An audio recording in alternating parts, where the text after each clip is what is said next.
We're thrilled that so many of you have decided to spend the evening with us, and I hope that you can all take home new friendships and valuable lessons that you can share with the rest of your organization. For those who I haven't met yet, my name is Andres Blank, and I'm the co-founder and CEO of Scout. I'm also here with my co-founders, Chris and Genevieve, who is the moderator of the event and the mastermind of the event, and also our director of sales, Jeb. So before we kick off this great panel, I want to tell you a little bit about why we decided to start this community and also why we decided to start Scout. Our dream is really to bring in a group of trusted friends that can share their experiences, war stories, tips, and best practices so we can all build, and these are all friends mostly in the HR and talent acquisition space, so we can all build more meaningful organizations together. The topic of the event today is building a mindful workplace and conscious leadership. We can't be luckier to have partnered with Thrive Global, who really understand the subject better than anybody. Thrive Global is helping companies avoid employee burnout and also stress. They have a scientifically proven method that is really working and helping companies around this. So if you're interested in that topic, I definitely encourage to talk to the folks at Thrive Global. Feel free to put your hands up so you can talk about that later so they can share more about their bold mission. So now let me tell you a little bit about Scout. The best people are usually not applying to your job post. The best people are usually in other companies, but open to new opportunities. And the big problem is that going online, searching for them on LinkedIn, Twitter, and all these different places, sending emails, filtering out the people who don't work, and following up is an incredibly time-consuming process. So Scout is the first company that can actually automate this process for you. All you have to do is give us a job description, and we do everything else for you. We find the best people, we find their emails, we send emails on your behalf, and we allow you to follow up in an automated fashion. Recruiters that are working with us are saving thousands of dollars and saving dozens of hours of this work that they usually have to do themselves. What's really exciting is that we only launched a year ago and are already working with over 100 companies. Big companies like Microsoft, Bloomberg, Sony, Reddit, YouTube, DigitalOcean, AppNexus, and many others have been working with us.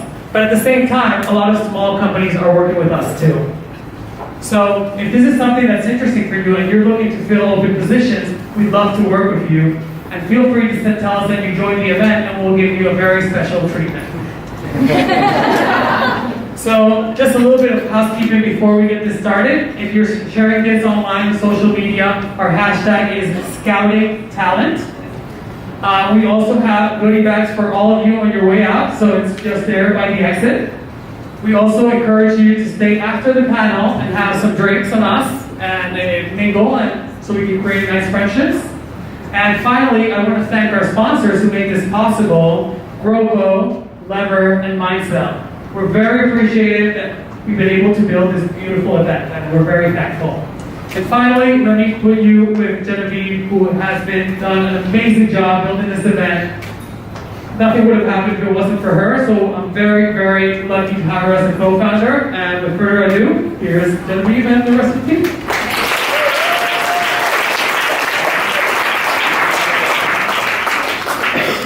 Can you guys hear me? Yes. Wonderful. One more huge thank you to Josie from Thrive. She is my partner in crime in this event and worked tirelessly to bring us.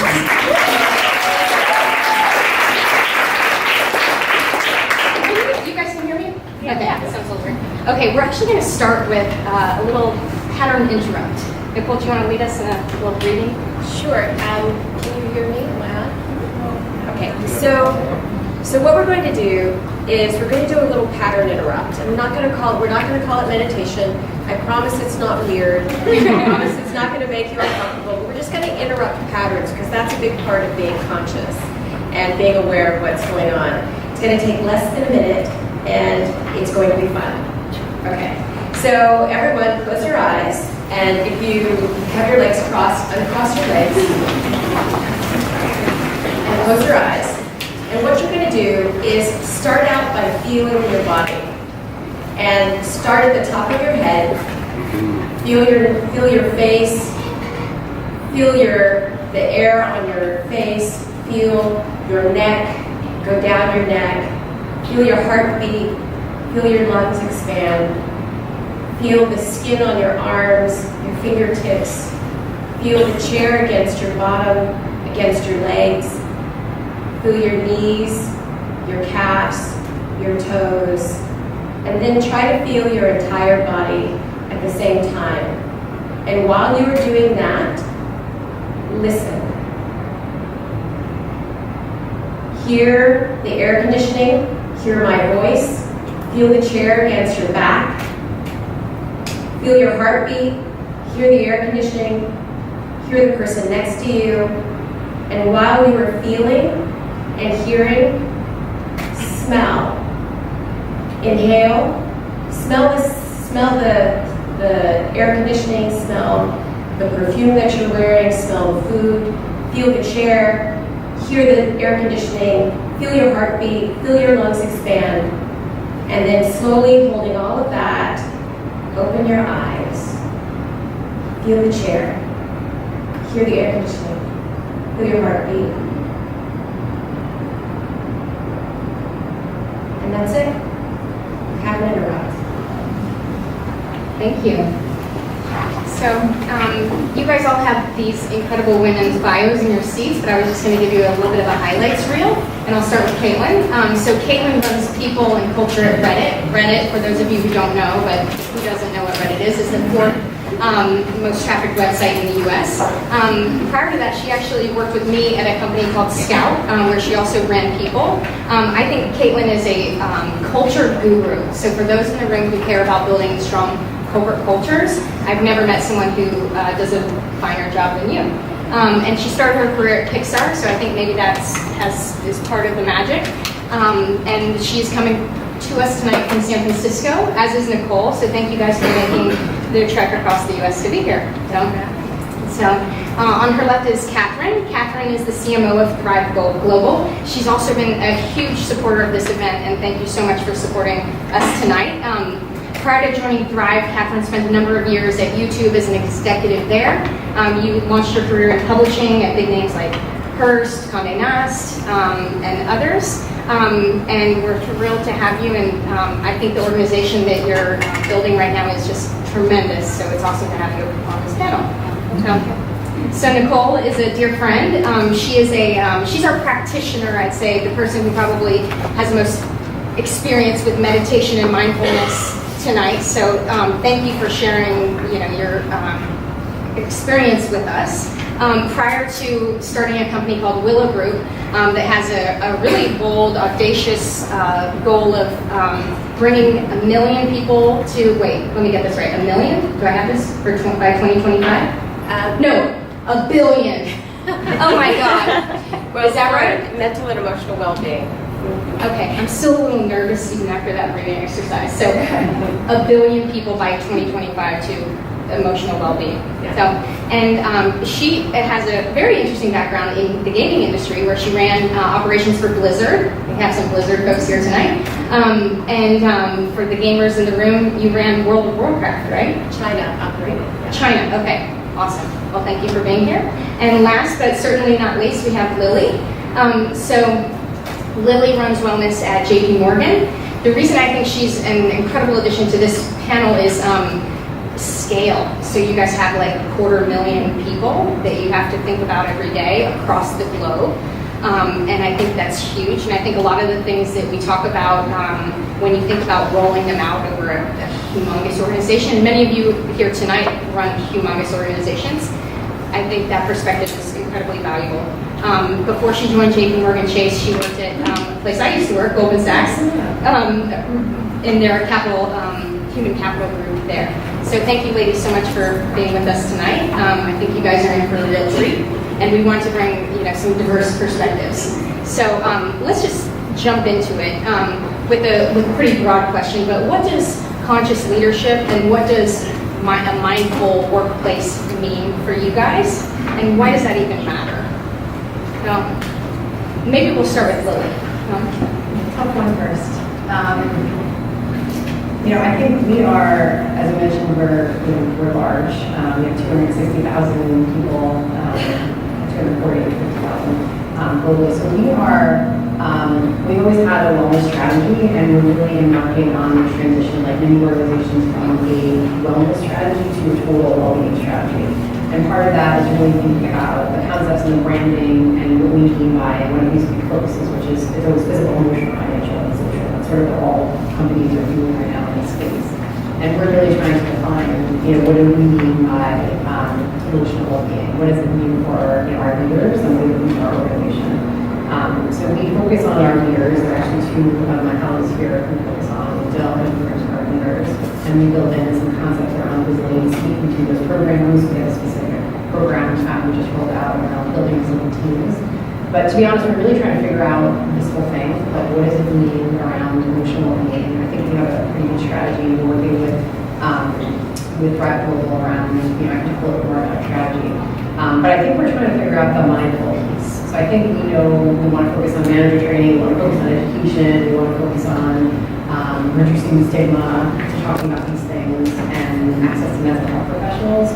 But I think as many other large organizations, how do you bring it in terms of being mindful? How do you take, we have call center employees who have much higher stress levels. And our break employees can get out and do a meditation, take a walk, and a break. So I think we're trying to figure out what it means, and we're trying to figure out what it means for different segments of our population, all the way to the top, down to our night tellers and our branch employees who we interact with and go into each branch.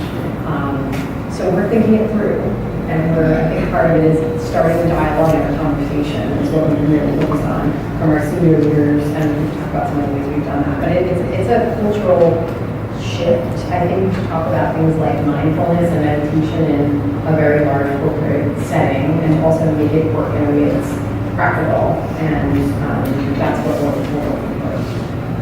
And Kathryn, tell us a little bit more about the why. Why does it matter? Why is this something we should all be thinking about? I think some of the things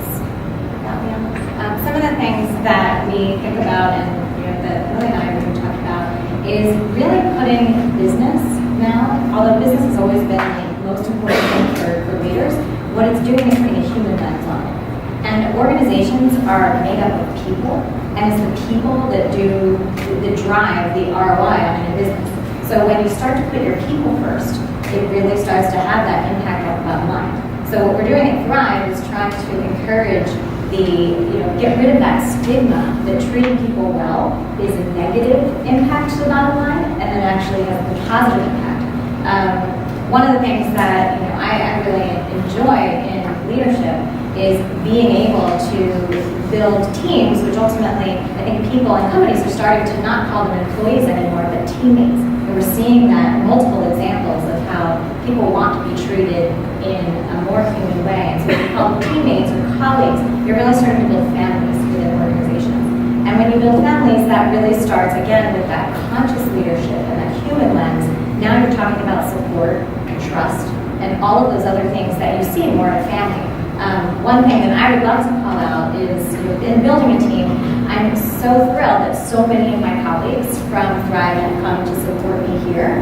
And they all have busy personal lives and other things that they could be doing, but just showing their support for me to come to an event like this really stands out as an exceptional team spirit. And I think when people start to build teams like that, and we're seeing some of the statistics from Gallup, when employees are happy, we've seen 7 times an increase in engagement. So I think that's why it's so important. It's getting that engagement, getting that team element, and eventually it's really that ROI that a strong team and a healthy workforce does. That makes sense. So Nichol and Katelin, tell us a little bit more about the how. How do you actually, what are your favorite practices around mindfulness or conscious leadership, or what are companies that you're seeing who are doing it right? What are they doing? Okay, so some of my personal practices that I think are really important. It's really important to have a personal practice. I wanted to answer the first question a little bit too. Go ahead. In that we can't build companies or relationships or causes that are more conscious than we are. So one of the inherent things that anyone who wants to make an impact in the world and create change must do is that you must have a trained mind, because this allows you to, one, be present and conscious, but two, it gives you a great deal of resilience, because the biggest problems facing mankind today, they don't necessarily have simple solutions. You're going to have to be in the game for a long time, and also to be present at the exact moment where it's really required for you to show up in the best way possible. And so that's why it's so important. And the companies that I see that are doing, people are trying, as she mentioned, people are figuring it out and what it means, and especially what it means at scale when you have an organization that's got a wide variety of people, because there's a different solution for someone who's on the front line versus someone who's in a leadership position, and what are the words that you have to say to get them interested in. So I'm seeing a lot of experimentation, and what I think is really interesting, because I co-founded an organization called the Transformative Technology Lab, and we look at technology for mental and emotional well-being. And so I'm really interested in data. And so some of the more interesting projects I've seen are people who are really trying to link it to how do you, one, tie it to what the company needs to measure for their leadership and development and their employee development anyway, and then also data that gives you sort of a longitudinal vision into how things are really helping people and how you get them to maintain the practices that they pick up. I don't know. Oh, it is. I was gonna say, I don't know if my mic's on or not. I have a cool mic, Jen. For me, maybe I'll share a little bit about my own personal journey to mindfulness, because I feel like my path is a little bit different. I've been around a few blocks in my day. I have a 2.5-year-old at home, and I found my path to mindfulness actually in the labor and delivery room. My company, I was leading my company through an acquisition. I was in the process of spinning up a new one on the side, and I was about to have my first child. And as I was trying to breathe through these contractions, all of those classes that I went to and didn't listen to because I was multitasking and on my phone, even when they were giving me the IDs and all of the things that you need to have a baby without much pain, I was on a conference call. And so I was the drive forward, get work done. I can focus, I can multitask person. And as I was sitting there trying to breathe through the contractions and forgetting all of the best practices, my husband turned to me and said, "When do you feel okay?" And I was like, none of this is okay with me. None of this is okay. And he said, okay, when you're having a contraction, you're feeling the pain, you're living in the pain. But what about in between those contractions? What are you feeling?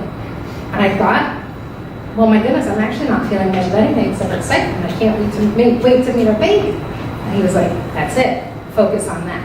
And that was like, it was one of those moments where the clouds opened and I said, oh shit, that's what mindfulness is. And the irony is I was actually building a wellness company on the side with some friends. And I was like, oh my gosh, if it works for you, it works, right? And so having that very grounded moment of being present is sometimes the most powerful thing that you can do for yourself, but really being thoughtful about it, setting an intention and understanding why it is that you're doing what you're doing. And the reason I share that story is because as you apply that internally in your organization, or as you apply it to your own personal mindfulness or wellness journey, it has to be personal. And so I think to the point that all three of you said, like, we're dealing with humans.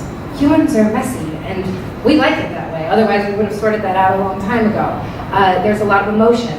There's a lot of feeling things that will trigger you from your past. There are things in the moment when you have that amygdala hijack and your brain takes over and you lose your shit on someone, and then you take a walk around the block and come back, I'm so sorry. All of those things, for me, being mindful doesn't necessarily mean being perfect. And I think that that's what I thought when I watched other people enjoying their experiences through mindfulness and wellness. But the reality is it's about recognizing your imperfection and your humanness, and your humanity through that experience, and learning how to train your brain to focus on the positive and focus on what you actually are trying to intend to do. And so in building a mindful or wellness practice within an organization, the step one is you have to start the conversation. It has to be a dialogue. This is not something that you can pull a playbook and go in and say, cool, we're going to start a wellness program. It's going to be X, Y, and Z. You really have to listen to the needs of your organization, the ones that are spoken and the ones that are unspoken. So to the point of addressing different cohorts within an organization, that's critical. At Reddit, we have a number of different subreddits that are very heavy and very deep. We have Suicide Watch, so I have folks that are on the line day in and day out helping people through literally the most difficult time in their lives, and sometimes beyond. They are going to require much different focus and attention than my folks that are, out on the front lines of sales and are hitting the streets every day and kind of doing their thing in a very, very different way. Equally impactful on the business, but they're going to need very different things. So making sure that it is customized and addressing your actual needs to hit those business goals is step one. I'm curious, in each of your organizations, what's really worked and what hasn't worked? Maybe we'll start with you, Laura. In terms of building culture? Yeah, we're putting mindfulness practices Yeah. into place, and then you're like, oh, that really wasn't the way we should have done it. I think what's worked is to start with leadership and to start the conversation and take into account differences across the globe and different lines of businesses. So we started really a sort of call to action campaign around a few topics. One of them was sleep, one was unplugging from technology, which we should come back to because that's a huge one. The third is mindfulness and important gratitude. And part of this is engaging our global wellness steering committee, so senior leaders from different businesses across the firm from different areas around the world to say, it's okay to talk about these things, and here's how we're going to do it. We made a selfie video. It's not something that like people do. We don't do this. We have a blog. It's not like you guys have a blog. It's like very internal, conservative, corporate blog. These guys know we don't have access to those kind of social media things. It's not a practice that's used at large investment banks. So that would work, like to roll something out like that, right? That leverage social media heavily inside the firm. So starting the conversation at the top, I would say not starting with buy-in from leadership and not just, our CEO or chairman from the lines of the business or whatever is equivalent in your organization is really important for success. That's worked well. I don't know that we've done anything yet that hasn't worked well because we're starting to get into it. But I think it's one program fits all isn't a fit. I also think what works well is figuring out the right terminology for your organization. So, is it stress management? Probably not. Is it building resilience? And how do you talk to your people about what that means and why they should get involved in this? So for us, one of the things that's important is to educate people on the fact that being mindful and actually doing these things is linked to your health. Like it's not commonplace knowledge to people that it has a detrimental effect to your health if you don't do those things. So one of the things we're really focused on is backing up with the science and actually telling people the story. And it has to work for your population. So we cater all our communications to our largest base of we have investment bankers, but we also again have a large population of employees who work in call and mortgage center operations and work in our branches. And we cater all our communications to that. So the language that you use, I think you have to figure it out for your organization. We can't just sort of slap it on because it could be a way, if you mask it in something that people are just going to turn off. So like we're going to focus on mindfulness, but we may not call it mindfulness. Maybe you call it single tasking versus multitasking. So there's a lot of ways to tackle it. I think that's what works well versus just rolling something out that is going to, even if it's a small organization, is likely everyone's so different, it's not going to work for everybody. Yeah, I would just piggyback on what Lilly has said because it's coming up with that right terminology that works for the people that you're talking to. Mindfulness can sound really scary to some people or really soft to others, and I think understanding what language works best is, I think, critical in order to have a successful program. I would tag on to that, it's not biting off more than you can chew. It's not deciding to make a massive change overnight. That's really hard. And not that people want to do that because they already see it as I'm going to fail, so why bother at all. I think that's where we start to talk to companies about micro steps and doing small things. And if you can take a small thing and just make a small change over a period of time, it becomes a behavior change. And almost unknowingly, because it was so small. So I think one of the things that has worked really well is speaking in that right terminology and taking small steps. It's like that Bill Murray movie, What About Bob? Baby steps down the hall, baby steps down the 4 baby steps to the end of the driveway, and eventually, you're in the house. And so I think, it's more in order to get your house in order, keeping small steps and not expecting too much too soon. Nichol and Katelin, any specific examples that you've seen of what works, what doesn't? Well, I've never seen it work when it's been stuffed down people's throats, so I hear both of them. Yeah, I'll give you more specific than that. We're messy, we'll take it. I think that the first time I tried to implement a guided meditation program at Reddit, I did not do enough for the internal communication and buy-in. So I had the resources, I had the funding, I had leadership behind me, I knew what I was doing, I had the right vendor, I had the right partner, I had the right practitioner, I had the right room, I had the little bells, I had the right pillows. I mean, we were doing our thing. And I forgot to invite the staff into it in a way that they felt excited about. And so we sent out a calendar invite, and then the room sat empty. And I was like, oh, I failed, we've totally botched this. But the reality is they just didn't know what it was. So be very good with communication from the ground up, and be very clear that it's a safe space, and give some examples of what it looks like. Because if you do it and don't explain it, people get nervous. As I was preparing for this panel, I spoke with a woman who had a similar story of trying to bring meditation or mindfulness practices and called it mindfulness, and no one came. Renamed it 5 Steps to Sleep Better at Night, and everyone was interested. So I do think it matters, like how you talk about what it is that you're doing, and you have to look at the culture that you have internally. So let's talk about myths in mindfulness. Nichol, I know you've got some. Yeah, and this is I'm really excited about this question because there's a lot of myths out there. One of the myths is that mindfulness equals meditation. And so mindfulness is just one type of meditation. There's actually thousands of different techniques. The second myth is that, like I said, there's one type of meditation, and that fit doesn't matter, that it's all the same, you can do any of them.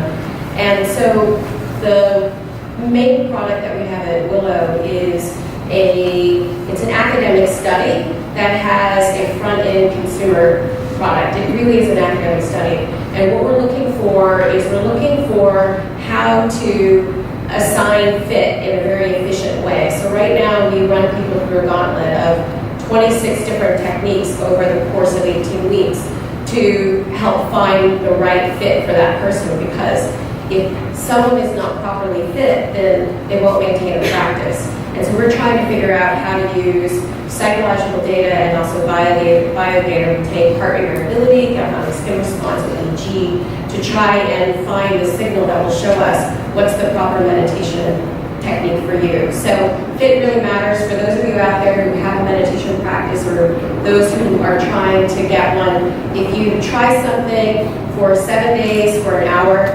and you don't feel a difference, just move on. It's not your technique. And if you were doing something that's not working for you anymore, it's not working for you anymore. Don't keep trying and move on, because fit really matters. And then as you get to a certain point, you have to go and do something else. And the last myth is that it takes a long time to make a change. Actually, if you get the right fit, you can have dramatic changes very quickly. Like you'd be surprised in 3 weeks how different your life is. Dramatic changes in a short period of time. While you're in the middle of your life, not on retreat. So those are the 3 biggest myths that everyone should keep in mind. That's awesome. So I know all of us spend way too much time in meetings, and I imagine if we brought some mindfulness practices to our meetings, we would not hate meetings so much. I'd like to know, what are some interesting ways to make meetings more productive or make folks more present in meetings, and what are you doing in your organizations? I'll take this one. Meetings are like the bane of my existence. I spend all day long in meetings, and then I go home, and then I feel like I start my job. Then I get to my inbox, then I get to do all these things. So I'm a huge proponent of making meetings more meaningful and making meetings more mindful. So for me, again, it's not about the fluff of let's all get in a room, we're going to have a moment of silence before we do these things. Like, things don't have to be big and deep and heavy to get to the place of intention, right? So again, language and knowing the